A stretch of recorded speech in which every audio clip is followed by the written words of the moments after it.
And we are back now with David Goldstein from Biltmore Loan and Jewelry, and we're talking about ways Biltmore Loan can help you. And we're also profiling some amazing silver bullion and bars. You said thousands of dollars sitting on that table right there. Yeah, it's interesting. You know, this is a typical client of ours who is a metals hoarder, a metals investor. And people that buy metals never really like to sell them.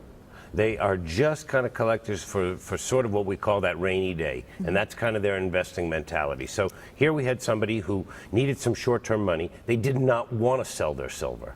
Now, they could have sold us the silver, but no, they didn't want to. So instead, they're taking a short-term bridge loan on it. And that's really what separates us is from most other type of places where you could go to get loans like this. Is one is that we're extremely competitive. Two is we discount the rate so that it can be done, that you can do a bridge loan and still hold on to your property.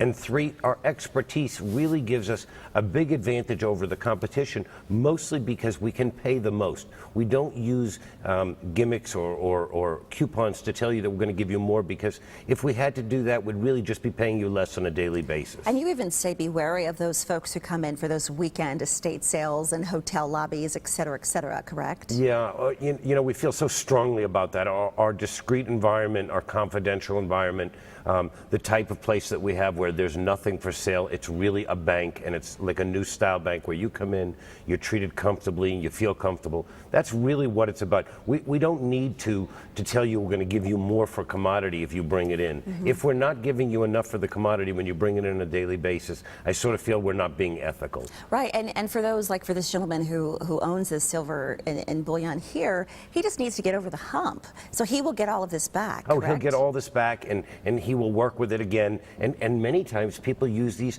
as short-term bridge loans over and over. They might come in 2 or 3 different times. They'll pay it off, and then another obstacle might come up, and they'll use that. So there's kind of a precedent set on what it's worth. And these folks become your family members. You've come on and you've told us and you've shared stories with us, folks who've had medical issues or emergencies pop up, or just they become a part of you. You know, we are a bank. No matter how you look at it, we are put with life difficulties and decisions that people have every day. All righty, here we go. info@biltmoreloan.com is where you need to email your photos if you would like David and his team to take a look at your stuff. 480-991-5226 is the Scottsdale office. 480-705-5626. That's 480-705-5626 in Chandler, and 991-5626 in Scottsdale. Biltmoreloan.com, and they're big on social media as well.